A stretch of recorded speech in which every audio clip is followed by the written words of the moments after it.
In the past few years, it's been a seller's market, meaning that it has been easy to sell property or cars or just about any product because there is a lot of demand. There's more buyers than sellers, and there is an economy where the economics uh, are basically creating a scenario where the seller has the most power or leverage.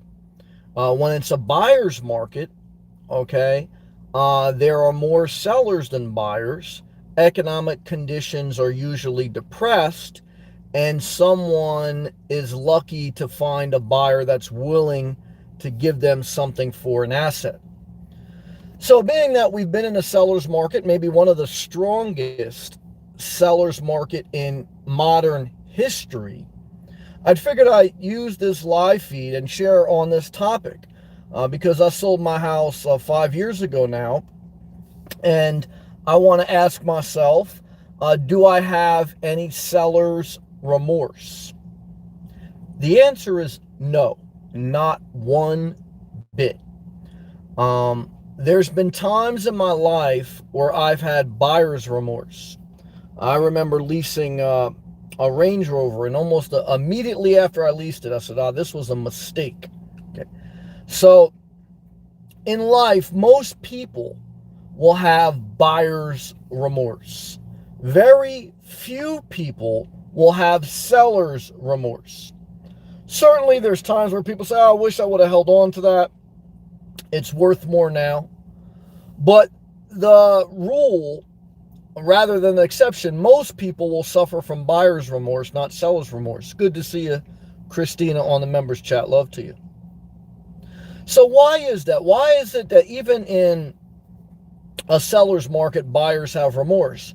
Well, one is because anytime you buy something, you take responsibility for something, financially, emotionally, and logistically. And what I've found in my observation of life, of myself and others, is that most people are lazy, they don't want responsibility, and they want the cheapest way out. Most people will not take a promotion. They'll get more money, they'll get more power, but they just simply don't want the responsibility, their extra effort. And so I look at human nature, and I look at how humans reacted when there was a shortage of toilet paper. And some of these same humans say they want to live off grid and grow their own crops. You know, people are a little bit delusional. The reality of life is that I think that it's always a seller's market to a certain extent, okay? To the extent that I think the reaction is to buy and then feel bad about it. And I think it's very hard to get people to sell. I think that it's very hard for people to let go. Example is a storage unit. Example is even a house that people may have bought recently, even if it appreciated in value. I guarantee you most people don't use most of their house. Most people don't use most of the things they own. And there's no shame in owning things, but I want to at least make you think about the difference between buying and selling. You know, again, you don't make any money till you sell something, and every time you buy something, you lose money. So, investments, personal lifestyle, and life do not all kind of intermingle. Okay, so there's different variety of reasons why people buy and why people sell. But for the average person, you're trying to develop a routine that is inspiring, healthy, and that gives you greater joy than pain. And what I found in life is I think many people think they can buy their way to happiness. And, you know, we all fall in that trap. I fell into that trap. We're all young at times, right? So, but in reality, there's a level of discipline and there's a level of not wanting responsibility, there's a level of laziness that makes people happy. Most people take a nap. So if most people take a nap, do they want a yard to mow? Do they want snow to shovel? No, most people want to take a nap. They want to do as least work possible. They want the cheapest way out. They want the Dollar General. Most people should not buy, they should sell. However, you need the necessities of life. So you need to think about how you're going to live, what you're going to do. So I'm not against buying, but I'm saying think about these things. What's up, Jason? Good to see you on the members chat. He goes, good to see you, Sam. Inspection is tomorrow, okay? I believe Jason is selling his house. Closing is on the 8th. I'll pray for you. Selling your house is very stressful. So is buying. Let me continue to read your comment and then we'll expand on that. And he goes, closing is on the 8th. Fort Wayne has been good to me. There you go. But it's time to start a new chapter. I agree. And it's always easier to start a new chapter if you're single. If you're single, your risk is lower. If you're in a family, there's a higher risk. Look, when you sell in a seller's market, what's your risk? Well, when it's a seller's market, again, an economy is usually high and there's low inventory. So that means inflation is a risk. You don't have an asset that appreciates. That means that you could get priced out of the market because property values could continue to go up. So those are the things to consider. Now, what's the upside? The upside is you cashed out at a good time to cash out. 2 is if you're not happy anymore with where you live, then there's really no reason to stay unless you have no other choice.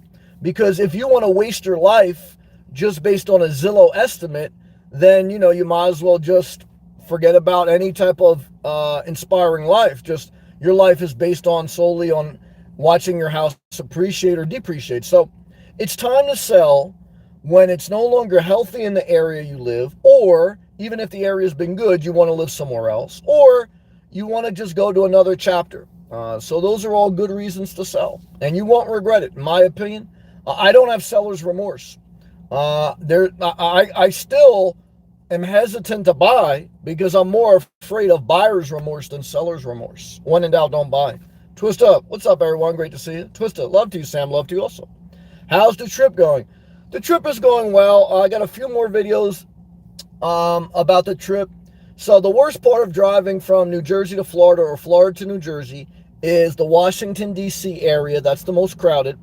And it's hard to push yourself to adapt because you're constantly going, when you're taking a long trip, you're going through all these states, all these different environments.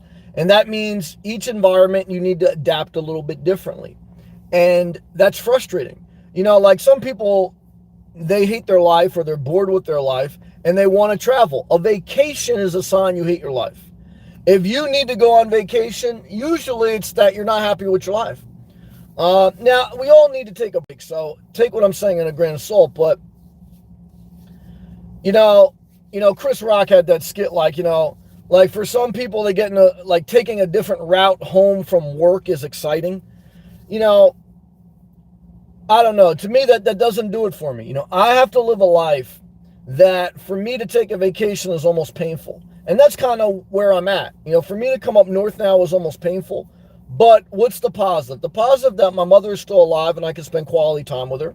The other positive is, fall weather is nice. What's the negative? The negative is, like I say, travel is more demanding than people think. But people only travel on a very limited basis. So they tend not to think of the downside. They just think of getting out of their house. It's true. Back to live comments.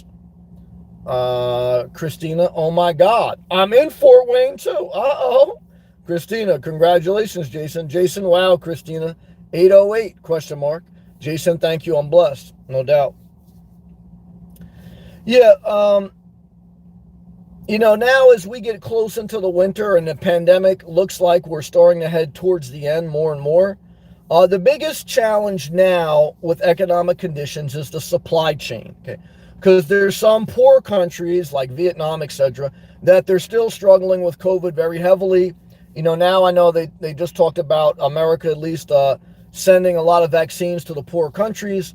So as that transitions, this time next year, we should be very close to a more normal thing if nothing else happens that we don't expect. So I would say by the end of 2022 into 2023, if everything remains on course, then you have a stabilized market, you have a little bit higher interest rate, and you may transition to more of a buyer's market. Now, they pretty much said, and statistics show so far, that the peak of the seller's market was July. Now, again, there's still people selling for record high. There's still very low inventory. So that's not an exact science, but that is some of the data that we know that,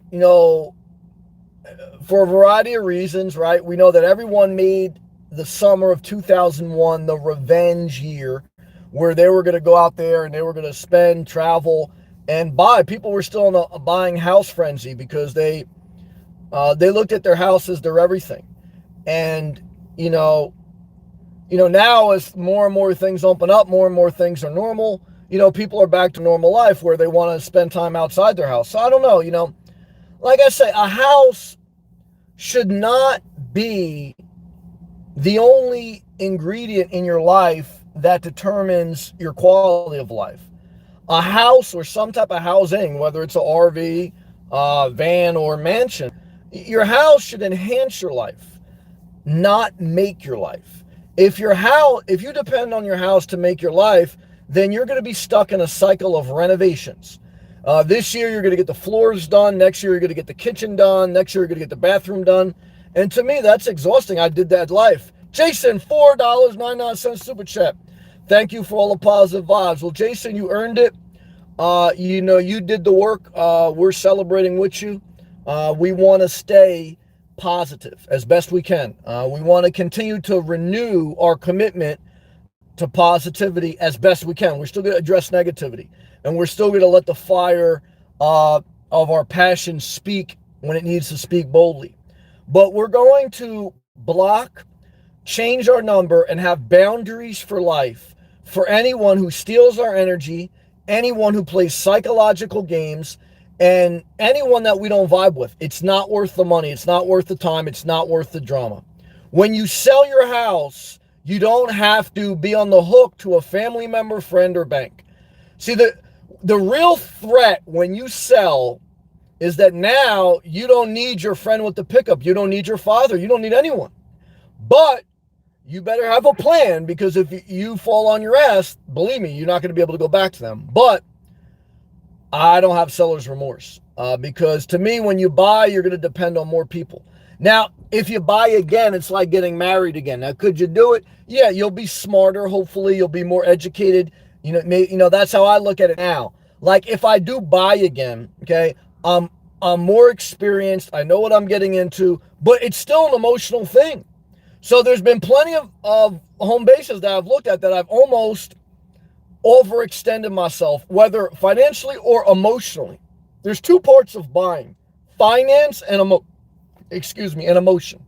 Well, also logistically, because even if you can afford the house, and even if you can emotionally handle the commitment, maintenance and the size of the house and the location of the house matter. Okay, you don't want to buy a cheap house in a bad neighborhood. You don't want to buy a big house, even if you can afford it, if you don't like maintenance. You don't want to buy something that's going to be a burden. And there's a lot of dynamics to that. When you sell, all you have to pretty much worry about is, are you able to get pretty much the price that you want? That's it. See, selling is simple. It's price.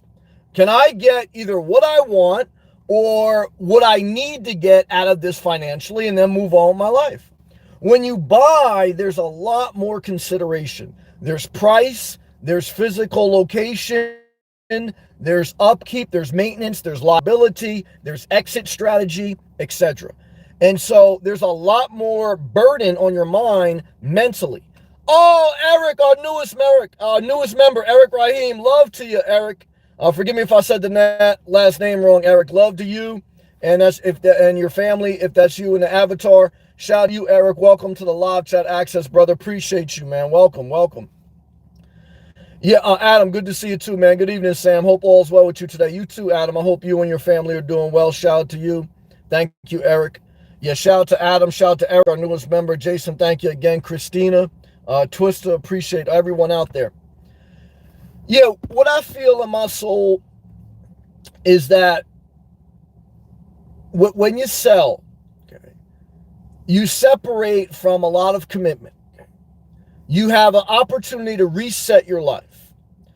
You have an opportunity to now only build or buy when you're ready and without the entanglement of other people if you don't want. Because remember, like anytime you do something more than once, usually you're a little bit better experienced. Okay?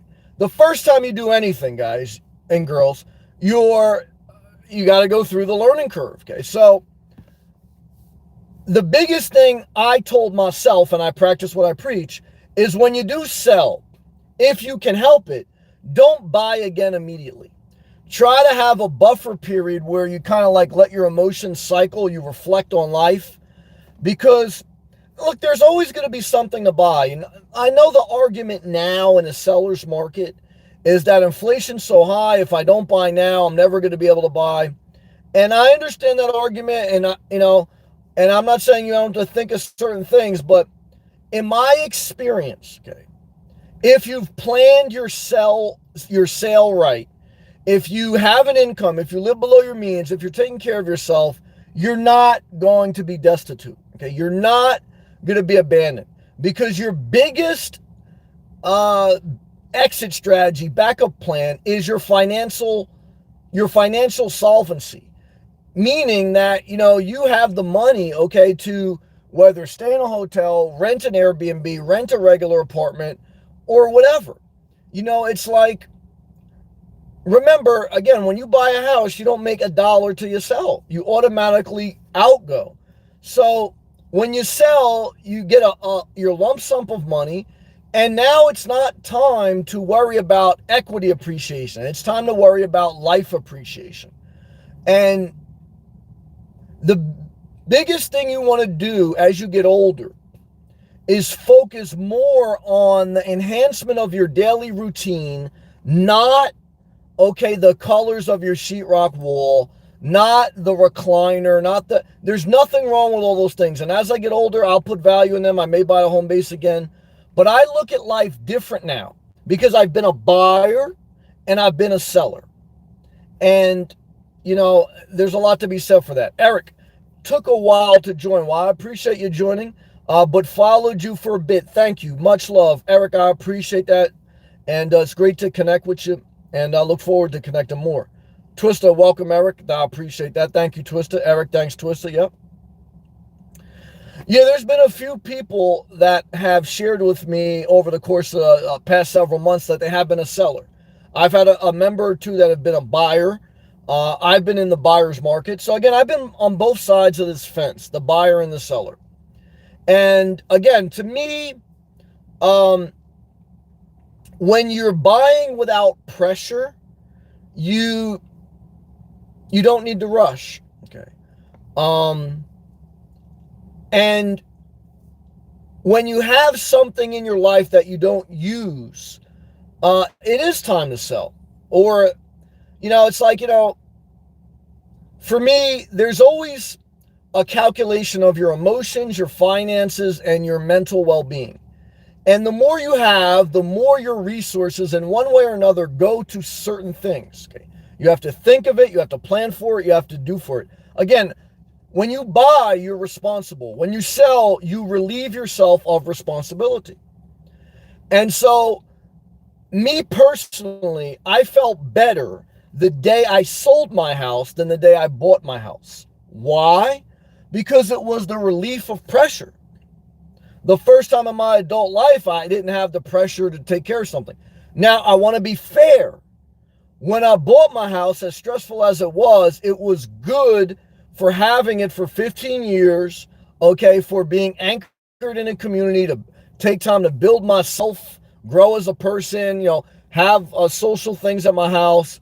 And, so I don't think I did the wrong decision by having a house. But what I want to tell you is I'm glad that I had it, and I'm glad that I sold it. I don't have seller's remorse.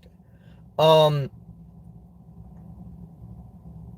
now I look at life as time management, quality of relationships, and, financial solvency, financial independence without having to be invested in real estate. There's nothing wrong with real estate allocation, but to me, it's not a mandate. It's not a requirement. Okay. Now, I'm not just running to get an RV because I understand the depreciation rates, but to me, it's like, it goes back to what, even if you're buying something that depreciates like an RV, okay. Most people who buy an RV still tend to have buyer's remorse, not seller's remorse. There's a saying that there's the two best days of owning an RV is the day you buy it and the day you sell it. Most people go on a few camping trips and they're done with it. Now, some people, like I watched someone living in a Class B van on their channel. They're nice people, so I don't want to say anything negative about them. But it's like, they're going to go on one trip maybe once every couple months. It's going to be parked in their garage. And so, to me, that's a waste of $80,000, $100,000 but it doesn't matter what I think. It's their life. I'm sharing my opinion here now. So, again, for me, every time you buy, there should be a calculation on how much you plan to use. Because here's what I've learned, not just financially, but emotionally, when you have something you don't use, that makes you not feel good about yourself. Because there's a wasteful spirit, a depressing spirit that comes upon you when you have a storage unit, when you have a house with rooms you don't use. There is an anxiety about waste, whether it's wasting food, whether it's wasting square footage, or whether it's wasting, the ownership of something. It's like, some people feel like that towards a vacation house. They have a second house, but it's not used that much. In actuality, it may be better if they just rent it when they went on vacation. So, again, everyone's on a different journey in life. Eric's on a different journey, Twista, Jason, Christina, and you have to define your journey, okay? But what I found in life is when you sell and you cash out, now you get to think about how you want to define it. When you buy, you're on the hook to other people. You can't really cut ties with family, friends, or got people with a pickup truck. So to me, once you buy, you better really be sure. But once you sell, you got some time to figure it out. That's been my experience. Eric, very true. It's easy to forget about the basic responsibilities of acquisition. So true. Selling when you're trying to keep up with the Joneses. Look, there's no doubt. And certainly when you're younger in your 20s and maybe even early 30s, you do operate with a high percentage of your decisions based on peer pressure, impressing your friends, family. Even me, like, to be honest, one of the things I was thinking about with a Class B, I said, well, it'd be good to buy a Class B in the summer to go see because then I'll have it when I go see my mom, which was actually practically true. But there was a part of me too that's, when I go see my mom, people I know around there, they'll see me in a Class B. It'll be like, instead of me just being in my car. So I had to check myself. I said, well, make sure that's not at all the reason why you buy the Class B.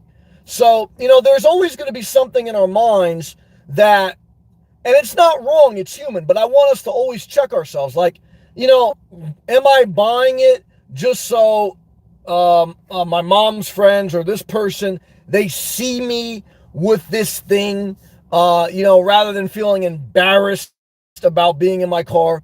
Look, like I say, guys, to me, it's better to be embarrassed, okay, for people to think you're living not in riches, like, you're not doing well, than to be looking like you're doing well and be broke as fuck.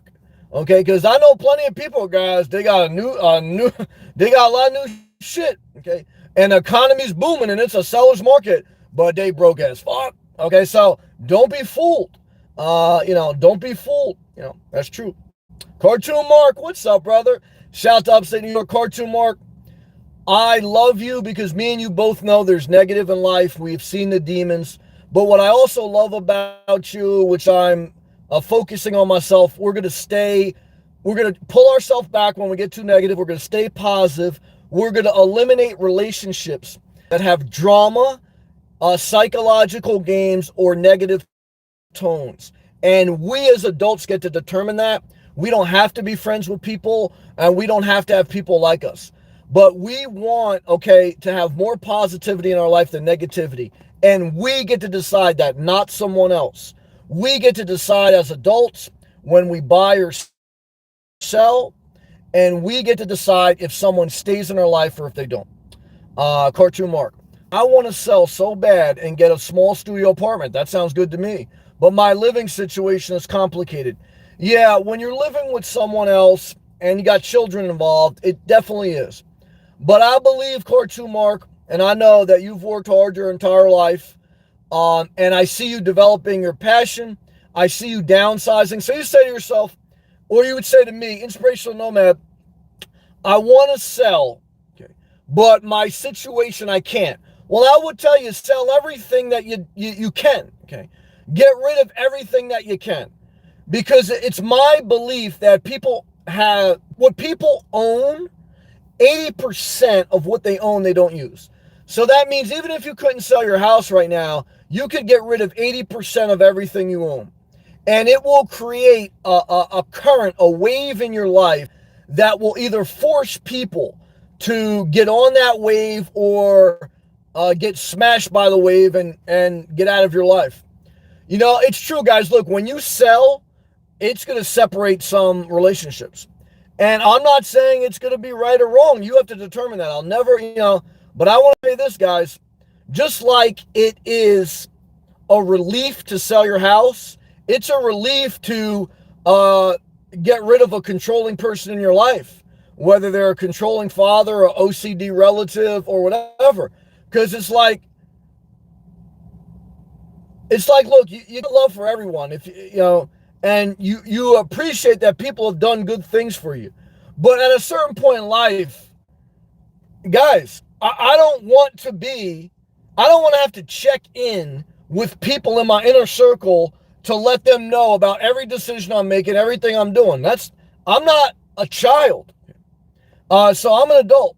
And what I found is when you start to take your adulthood seriously, there's people who are going to say, well, remember when I helped you when you were a child? Yeah, I do. I'm an adult now, okay? And if you helped me when I was a child, just to throw it back in my face, we're not going to be friends in the future, okay? Because I don't do those type of friendships. Yep. Twisted. Cartoon Mark, I remember the first time I ever saw a studio apartment. It was a friend's place when we went to visit him. I literally fell in love with the place, so tiny and perfect. I love tiny spaces. I always did, even when I was young, but it took me a while to understand that. Not just less to take care of, not just more efficient, but for me, it's cozy. It's not wasteful. I think anytime you have waste in your life, it's a depressing thought. And anytime you're efficient, it's an inspirational thought. When you know you're getting the most out of something, it's thumbs up. When you know there's a lot of things you have you're not using, it's a thumbs down. And that's psychologically, financially, every way. Twisted. Cartoon, I read it. Eric, Cartoon Mark, do you own your place outright? Christina, Sam is right. Sell your money and enjoy your freedom for a while. Yeah, it's like, to me, again, inflation is out there, but what is also out there is depression. What's also out there is even people who own a house that have equity in it, they're uninspired with life. So it's like a lot of people are afraid of inflation. And I'm not saying you shouldn't think about it, but I would be more afraid of depression. I would be more afraid of dying in a house that doesn't inspire. I would be more afraid of sleeping in separate rooms. Okay. I would be more afraid about getting excited about a renovation than you did about your own daily routine. I never have seller's remorse, only buyers. Because what I realized in a modern society is that you can Uber anywhere. You can DoorDash anywhere. You can do the gig economy, or you can use the gig economy. There's a Walmart everywhere. And in a modern era, you don't need to hoard. Okay. It's true. And that's what I would tell you. David Lopez, what's up, brother? He goes, so I should sell my laptop in my trunk because I've not used it in 18 months. I generally go to the library or use my smartphone. Yeah, look, well, one is good to see you, David. Two is, yeah, the smartphone has replaced the laptop. The smartphone is your greatest resource. You say, inspirational nomad, should I spend $2,000 on my smartphone? Yes. You say, well, I sell hot dogs. Well, you should, because you should be using your cell phone as a payment system. You should be using it as your banking system. You should be using it as your communication system, your information system. The telephone, the smartphone, is the most important asset you own. Forget your house. Your phone is more important than your house. Oh, we got a new member. Forgive me for saying the name wrong. Grudson. Grudson, shout out to you. Welcome. And I see the avatar face. You're excited about life. I'm not mad at that. Love to you and welcome. Appreciate you. Yeah, I mean, so now would I get rid of my laptop? Well, there's a couple things to consider when you sell or you throw out. One is the size, the cost, and the emotional toll for you to have it in your life. One is if you have like a $200-$300 Chromebook, or you have even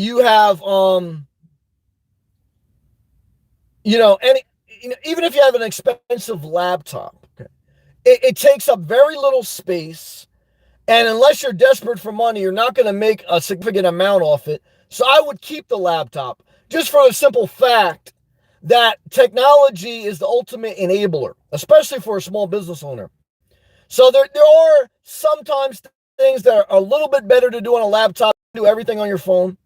So I would recommend keeping a laptop. Why? Because again, it's so small, it doesn't take up much space. You're not going to make much extra money. And so, but now if you haven't used it for 18 months, I would consider it. But I would kind of still I'm sure, David, you have bigger things that you can throw out and more inefficient things than a laptop. Remember, work your way in order of priorities. Priorities organizes anxiety. Anxiety is feeling overwhelmed on what to do next.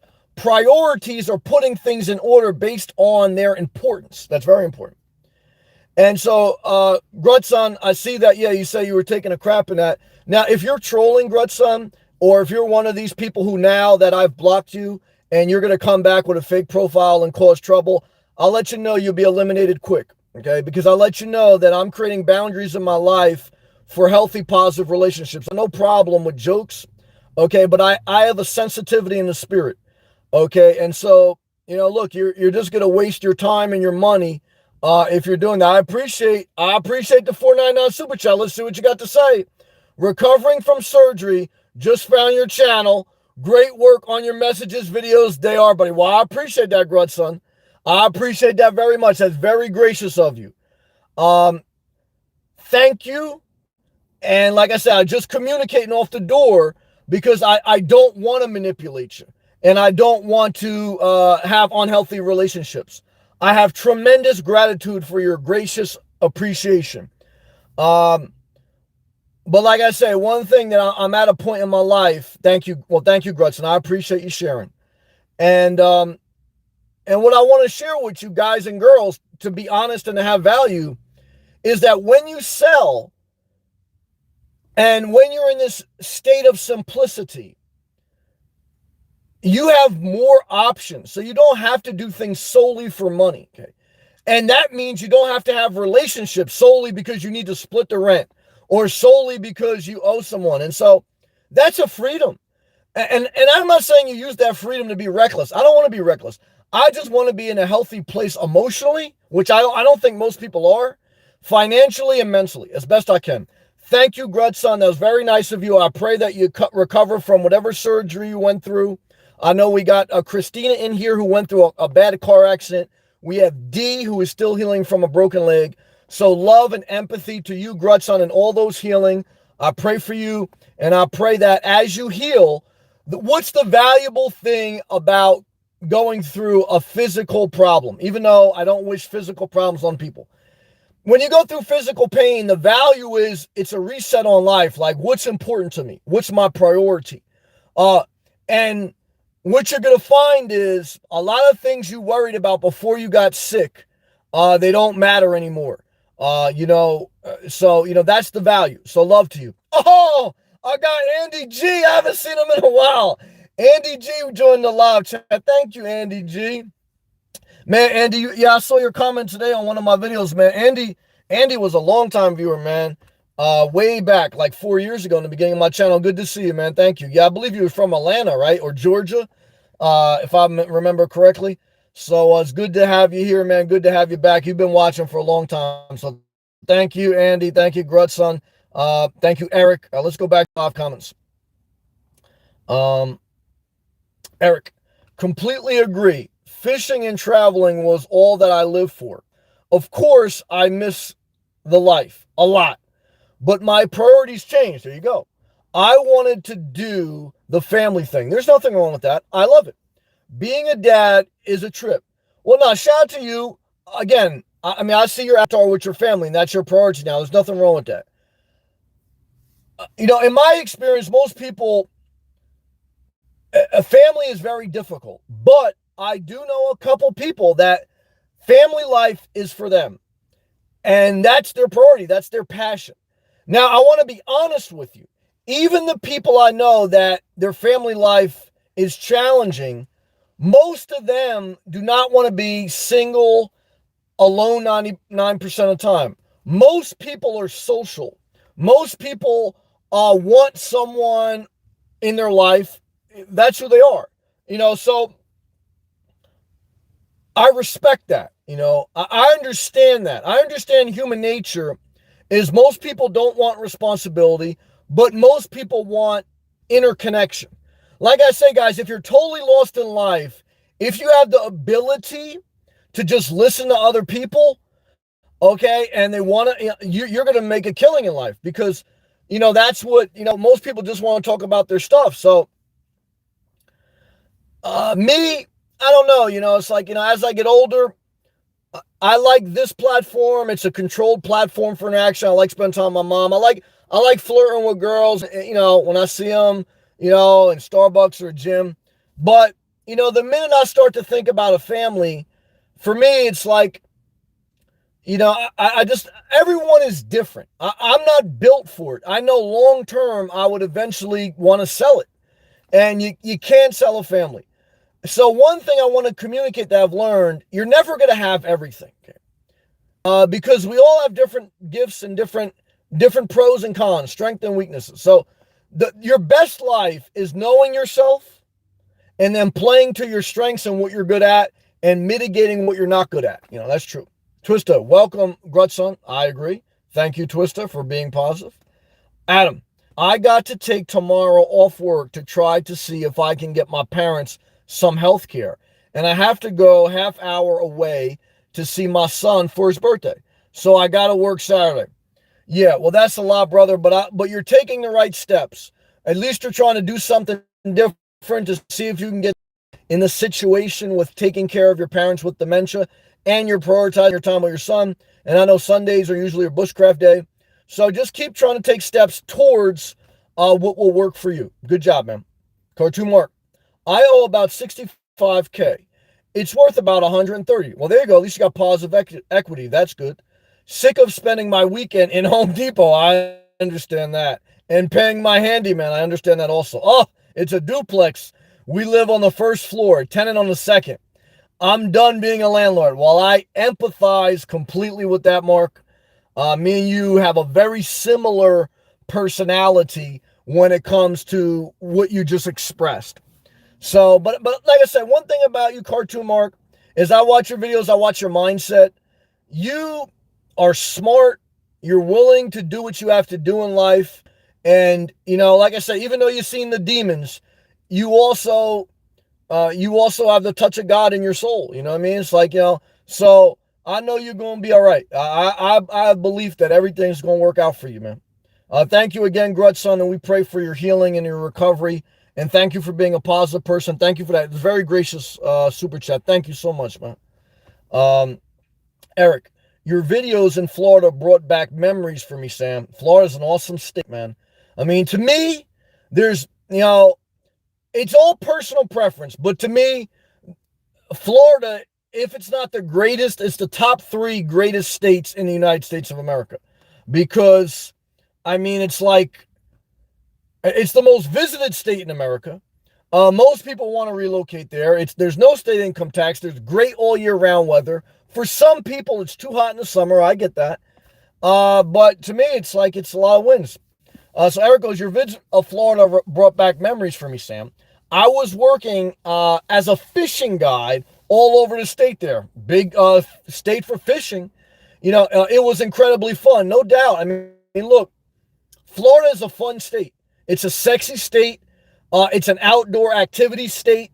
It's still, even in a booming economy, has relatively affordable housing. Okay, so, and, look, it's one of the states where you can have a boat and be a fisherman all year round. I know some people have a boat in New Jersey. You can only use it for a couple months out of the year. That's crazy. You know what I mean? That's very inefficient. Sell your boat, buy a house in Florida. Okay, that's what I would tell you. Grutz on No Troll, thank you. It was no disrespect, but I just want to make that statement off the door because as I become middle-aged and as I live this simple life, I just want peace. Okay, and I don't want to hurt people. I don't want to manipulate people. That's why I want to let people know off the door what I'm about. What my expectations or standards are. I'm not better than anyone. Okay, but I don't want to fight with my inner circle. I don't want to do it, and so I just want everyone to know up front. Thank you. Cartoon Mark. But I got to be the silent leader for her kids here. I got to be responsible. So biz usual until I retire, Port St. Lucie. Well, like I said, that's how I believe God will bless you because, you know your situation better than me. I know you're trying to do the right thing. That's bottom line. And number 2 is, you're doing things in the best order you can. And, you understand your pension. You understand all the years you put into work.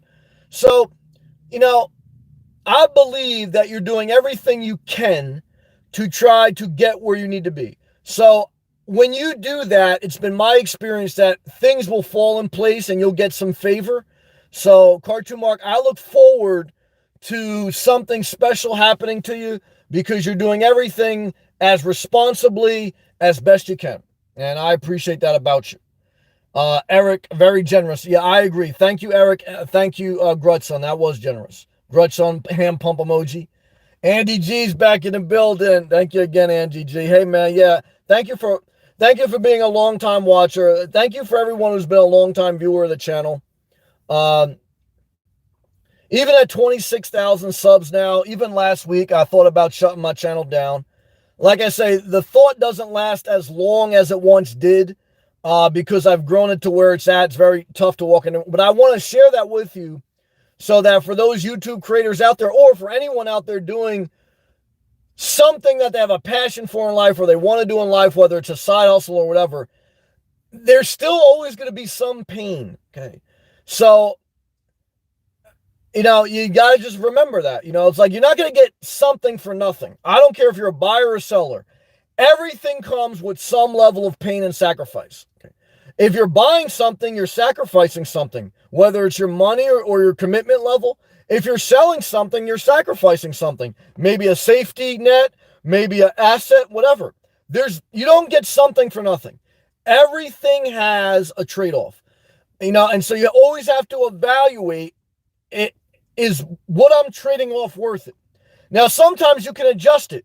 Sometimes you can create more boundaries. Sometimes you can, gut the place, start from the studs. Sometimes you can, so look at your life, inventory your life, and whatever is inefficient, unnecessary things or relationships, sell them. Okay. You could always add, but you got to sell. Because to me, get clarity of mind. And then I'm at a point in life where I own nothing, okay, other than my car and a bag of clothes. And the main thing I want now, okay, is to live life in a manner where the relationships I have are solely because I want to and they're good for me. The things I own have a practical, everyday purpose, okay, and they're not wasteful and they're helpful. I want my life at this point to have that focus so that when I have a bad day or I want to quit something that I enjoy doing, I have the capacity to take that hit and keep going.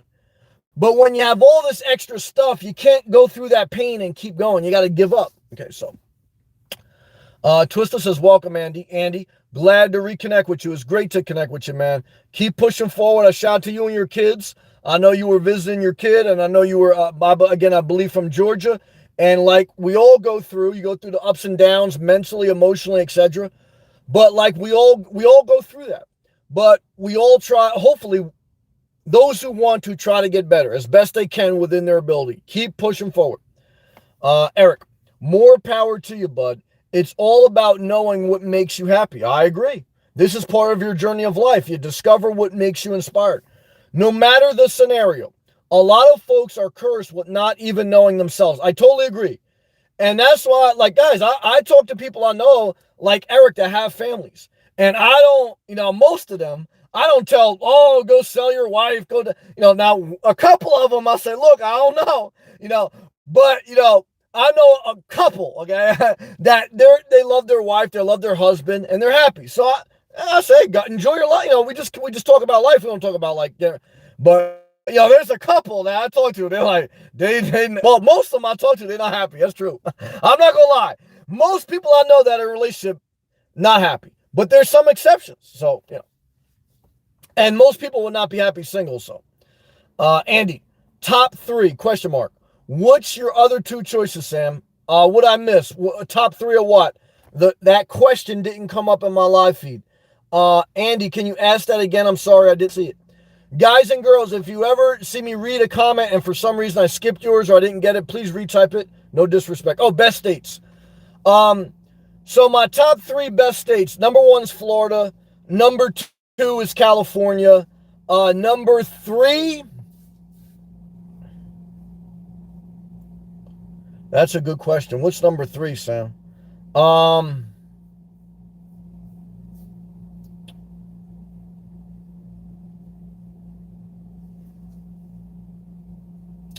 I gotta go Arizona, maybe. Why? Well, one is, you guys know why I love Florida. I love Florida because it's the warmest state in the winter in America. It's a Caribbean environment, tropical environment, climate-wise. It's got palm trees, it's got sun, it's got Living Vida Loca, it's surrounded by ocean. It's got no state income tax, it's got beautiful Latino, it's got great diversity, it's got country land and beach land. It's got everything you want in a state. So the number 2 state is California. Why? Because, and I'm mainly thinking of Southern California. Why? Because, again, it's got the ocean. Even though it's got the Pacific, I prefer the Atlantic. It's got ocean. Even though it's got state income tax, it's got great job opportunities, okay? So, especially if you were in tech or something, or even nursing. So, it's a high cost of living, but they also got high salaries. So you get the trade-off, right?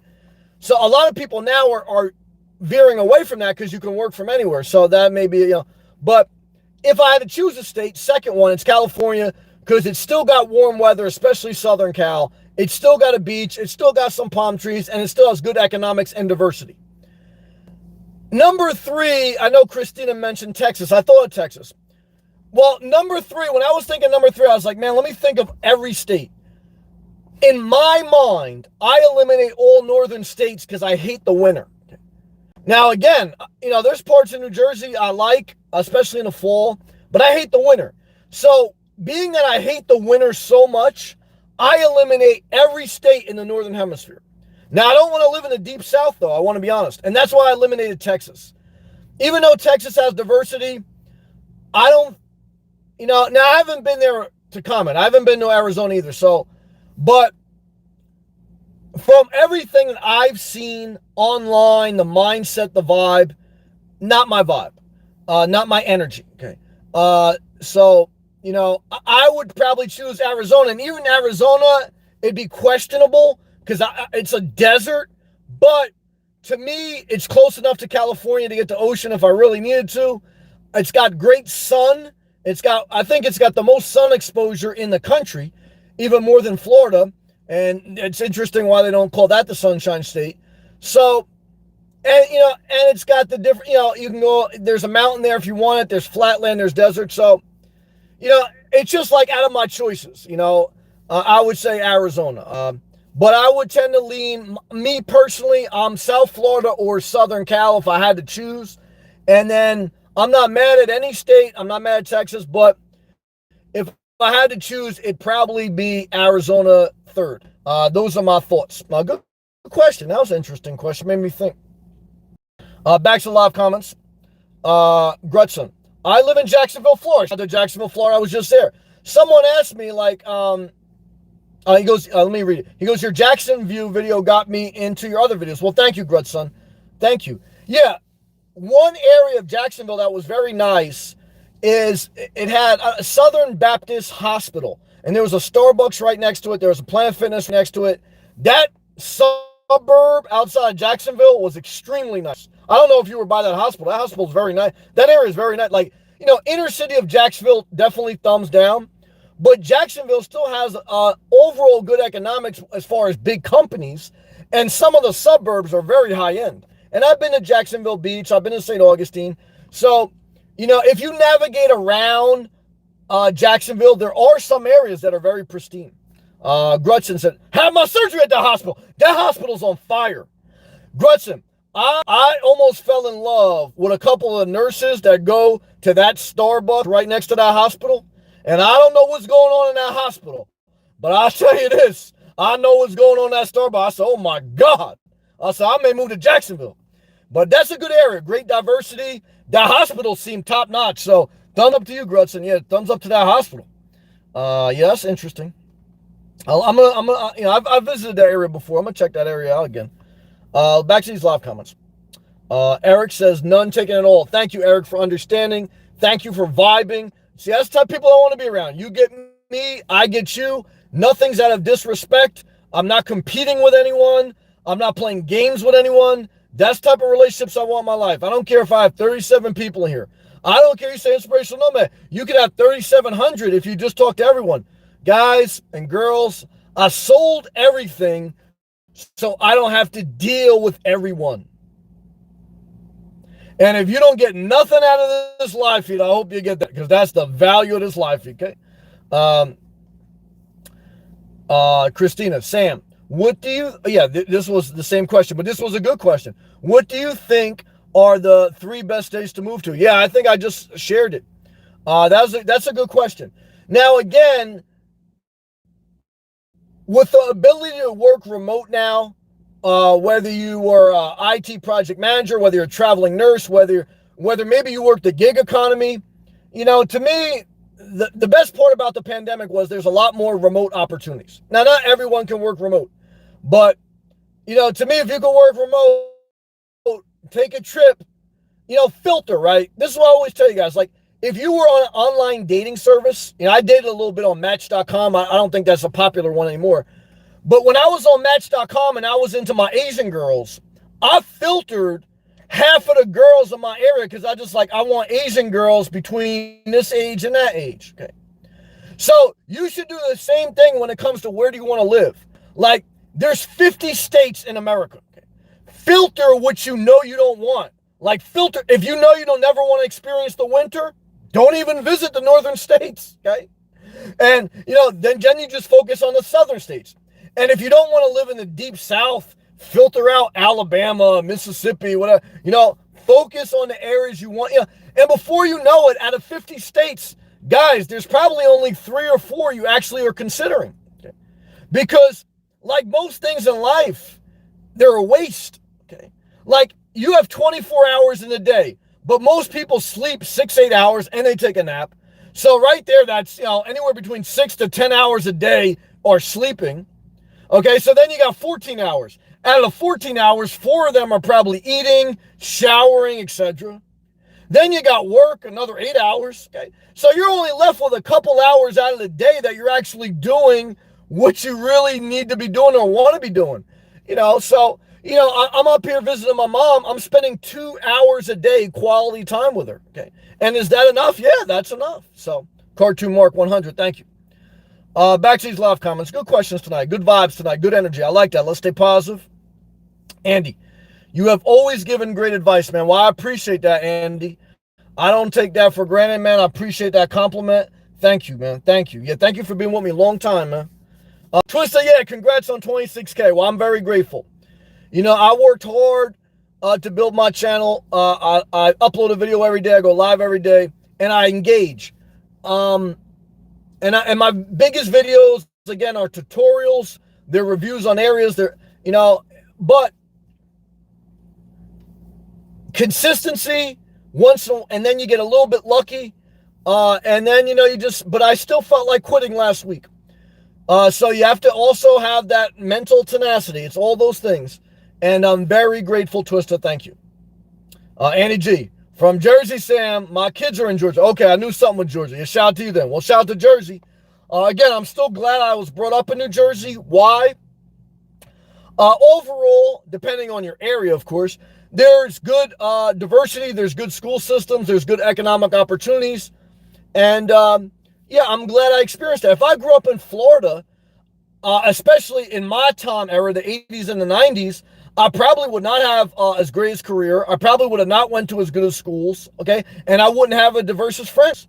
So, Florida is kind of like for where you retire or where you... Now, again, in today's world with technology and remote work and remote learning, it's different than when I grew up, okay?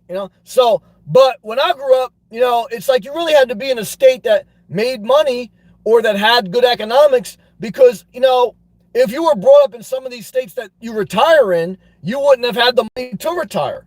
Most people who were born in Florida can't afford to retire in Florida. They got to move to Alabama. Okay, so, just remember that. Back to these live comments. Andy G, best states. Yeah, this was a good question. Yeah, 3 Jersey. Yep. Twister. 3. You got me on the edge of my seat, Sam. Yeah, that was even hard for me to decide. I had to really think about that. But then I just process of elimination. When you're taking a test, I learned this in public school, and I went to a good public school in New Jersey, is that when you're taking a test and when you have a question that you're struggling with, use the process of elimination.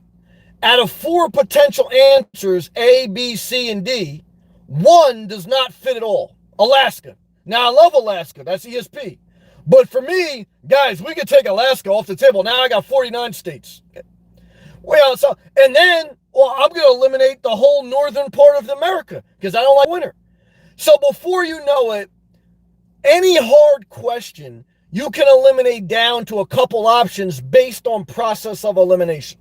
That's a valuable gem. Drop a gem on them emoji. Shout out to my man Savat. What's up, brother? Good to see you, Savat. Back to these live comments. Christina, Texas. Yeah, I thought about that. I'm not mad at it, but I'll probably put that maybe number 4 or 5. Grutzum. Have my surgery at the hospital. Love that hospital. Love that little area. That's a good energy area. Good economics there, too. Hal, rough day. Well, Hal, you showed up. You made it through. What do you do when you have a bad day? Just get through it. What do you do the next day? Just show up. What do you do the following day? You'll probably be in a better mood. So the best thing you can do when you have a bad day is try not to be around too many people so you don't say some crazy shit to them and just get through the day. Love to you, man. How it goes? Hope your day was great, man. It was a solid day. A little bit busy, but doing what I need to do. I got a lot going on, a little bit at work. I got a lot going on adapting to new environments, and I got to allocate my time a little bit differently now that I'm with my mom. Like all my time is not my own anymore. Now I got to allocate a couple hours a day to my mom, which I'm grateful to do. It's a blessing, not a burden. But I have to, change up my priorities a little bit, Chris, good evening, Sam, from Florida Paradise. I love Florida. It was 85 degrees today. That's awesome. It was still warm in New Jersey. It's still about 75 degrees. Tomorrow it'd be down. It's next week. It's gonna be low 70s. It's gonna be good weather. He goes very low humidity. Yeah, I was talking to Showgirls. She's on the west coast of Florida. She said the same thing. Your humidity dropped. That's good. I was north of Flagler Beach today. That's a nice area. Yeah, Flagler Beach, Palm Coast, nice area. At the place called Maryland, Marina Land. Yeah, I kind of know that area. Yeah, those are all good vibe areas, you know. Palm Coast, you know what I mean? Flagler Beach, it's all, you know, very low key, good vibe, energy area. Yeah, that's cool, man. Yeah, you could take that Class B, man. You travel up A1A all around there, a lot of free parking. You could spend all day there, man. Yeah, that's awesome. Cartoon Mark 100, thank you, brother. David, sounds like you're in Jersey now. Well, like I said, I want to thank you, David. I'm going to let the videos unfold because I got a few more, and we'll be up to speed very shortly. Savat, good evening, Savat. Great to see you. Savat's in the Jacksonville area, Grutson. So love to you both. Yeah, we just crossed the hour mark. So we made it, guys. We showed up another day. I hope this video topic had value. It helped you a little bit. And I thank everyone, man, for adding their input tonight. Thank the newest members. Eric, man, love to you, appreciation to you. Grutza, man, huge thank you to you for that gracious tip and for joining. Andy G, you're back. You've always been with me, but you're in a membership chat now, man. Thank you, brother. Appreciate everything about you. Jason, thank you for that tip. Thank you, Christina. Thank you, Twista. Thank you, Adam. My man, Cartoon, you know what it is. Keep pushing forward. And some good questions tonight, too, man. I really enjoyed that part of it. Hal, you keep pushing forward, brother. You're going to get through it. Savat's always on the low, but he's here, man. A lot of truck driver demand out there right now, man. A lot. Glad to see you. Yeah, awesome, man. You keep doing your thing, man. Shout out to you and everyone in New Jersey, you, David Lopez, everyone out there. Shout out to your kids. Remember, when you have a bad day, just get through the day. We got through another day, guys. You know, let's stay positive. Let's stay positive. So, like I say, to me, you live simple so that you have to deal with less things that make you negative. You still have negative days. I still have bad days. I share them. You know, I try to be conscious of, you know, I know people don't want to hear too much negativity. So I try to pull myself back and say, stay positive. But I got to be myself, you know. But I do still have that in the back of my mind. Like, Sam, don't get too. And so sometimes when I get too negative, it's because I got the wrong people in my life. And I got to evaluate. So, you know, always look at that. You know, and sometimes it's just, you know, I feel negative because, you know, that's part of life, positive and negative. So I want to be honest with you with that. But let's go forward as best we can. Remember, what you own doesn't determine your life. Your daily routine, your habits, and your financial solvency, your emotional solvency, your peace. That is the greatest hedge against the inflation of depression. Because, look, guys, there's no doubt that inflation is here, but there's no doubt that depression is inflated right now, always in the world. In the most modern era in human society, in human history, and you know, this is it. We have so many conveniences that people a couple hundred years ago would kill for. You know, every day most people throw out food. A couple hundred years ago, guys, people would kill you for food. In a modern era, you don't even need to have a boss. You can just turn on an app and be in the gig economy. Be your own boss. I mean, we live in a time where there's so much, but there's also still a lot of people hurting. And I don't have the answer for everyone. And I relieve myself of that responsibility. And so should you. Because, sir, everyone has to do a little bit of work on their own to figure this out. But for me, when I started to figure out, man, how do I hedge against the inflation of depression? Because depression, you know, anxiety, depression, old age, all fucks with you.